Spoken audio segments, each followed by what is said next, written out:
Halo, selamat datang lagi nih di Deep Dive kita. Kali ini ada materi menarik banget dari Anda beberapa halaman awal dari buku Factfulness. Ini yang edisi terjemahan bahasa Indonesia ya. Betul. Judul lengkapnya aja udah bikin penasaran. Factfulness. 10 alasan kita keliru tentang dunia dan mengapa segalanya lebih baik daripada yang kita kira. Penulisnya Hans Rosling sama Ola Rosling dan Anna Rosling Ronlund. Iya, trio Rosling. Hans Rosling kan terkenal banget ya dengan presentasi datanya yang visual itu. Nah itu dia. Dan ini lagi, di sampulnya ada kutipan dari Bill Gates. Nggak main-main ini. Oh ya, gimana bunyinya? Dia bilang, salah satu buku paling penting yang pernah saya baca. Panduan yang diperlukan untuk berpikir secara jernih tentang dunia. Wow kan? Wah, iya, pujian setinggi itu dari Gates pasti ada alasannya. Bikin ekspektasi tinggi sih ini. Makanya, yuk kita coba bedah sedikit. Misi kita kali ini ya sekedar menangkap aja. Apa sih inti argumen buku ini dari halaman-halaman awal yang ada ini? Apa kerangka berpikir yang ditawarkannya?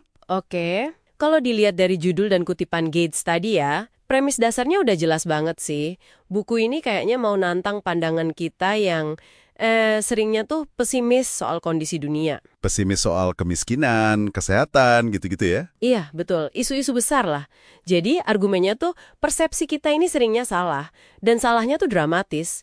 Nah, factfulness ini kayaknya semacam metode atau cara berpikir gitu. Biar kita bisa lihat dunia lebih jernih. Berdasarkan fakta ya, bukan asumsi atau bias kita aja. Tepat. Berdasarkan data, berdasarkan fakta. Bukan cuma ngandelin insting atau apa yang kita rasa benar aja. Menarik, menarik. Jadi bukan cuman bilang, dunia itu lebih baik kok, tapi ngasih caranya gitu ya, biar kita bisa lihat sendiri. Nah, kayaknya gitu. Kalau kita lihat daftar isinya nih, kelihatan banget strukturnya. Ada 10 naluri atau instincts katanya, yang bikin kita salah paham. 10 ya? Apa aja tuh? Ada macam-macam. Ini dia daftarnya. Naluri kesenjangan, naluri negativitas, naluri garis lurus, naluri rasa takut, naluri ukuran, terus ada naluri generalisasi, naluri takdir, naluri perspektif tunggal. Banyak juga ya. Iya, masih ada lagi. Naluri menyalahkan sama naluri keterdesakan. 10 ini kedengarannya kayak jebakan mental gitu ya, yang sering kita alami sehari-hari. Betul sekali. Dan kerangka 10 naluri ini kayaknya jadi kunci pendekatannya deh. Jadi bukan cuma nyajiin data aja, tapi lebih ke analisis kenapa kita kok sering salah baca data itu. Kenapa kesimpulannya melenceng. Jadi setiap bab fokus ke satu naluri. Kayaknya gitu.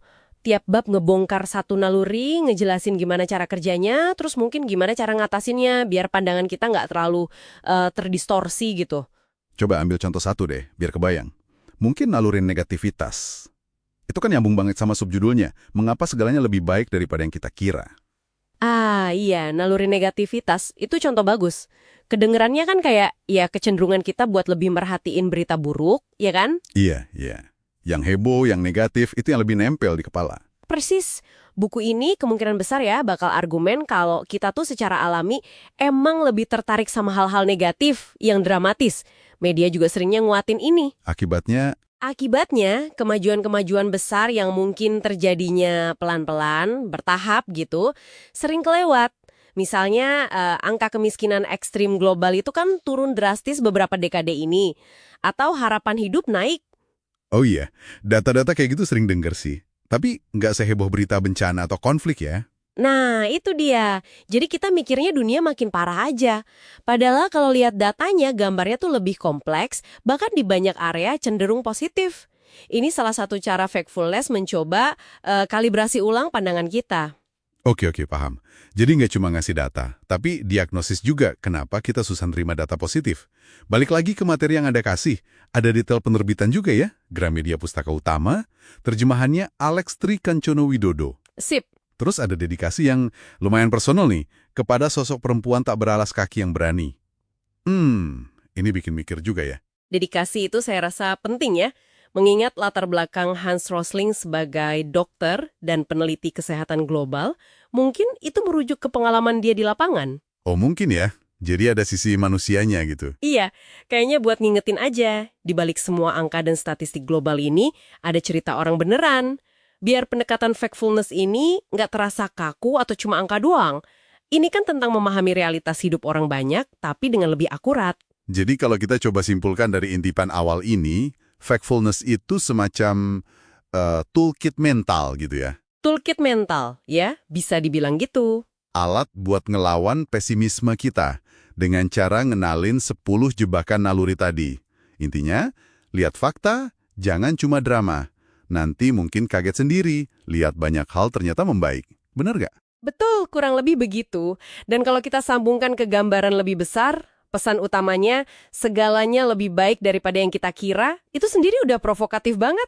Menantang arus informasi ya. Iya, di tengah semua berita yang seringnya fokus ke krisis, konflik itu tadi, Naluri Negatif V+, buku ini kayak ngajak kita, hey, coba berpikir lebih kritis deh. Bukan berarti nutup mata sama masalah ya, tapi Menempatkannya dalam perspektif yang benar gitu ya. Pakai data jangka panjang, lihat kemajuan juga. nah, persis, biar pandangan dunia kita lebih seimbang, lebih berdasarkan bukti. Gitu sih kayaknya. Oke, ajakan buat berpikir lebih jernih lah intinya.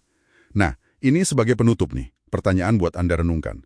Dari 10 naluri tadi, kesenjangan, negativitas, rasa takut, garis lurus, dan kawan-kawannya, kira-kira nih, naluri mana yang paling sering Anda rasa ngaruh ke cara Anda ngeliat berita atau info soal dunia sekarang? Pertanyaan menarik. Atau naluri mana yang paling bikin Anda penasaran, pengen tahu lebih dalam setelah obrolan singkat kita ini? Coba direnungkan ya.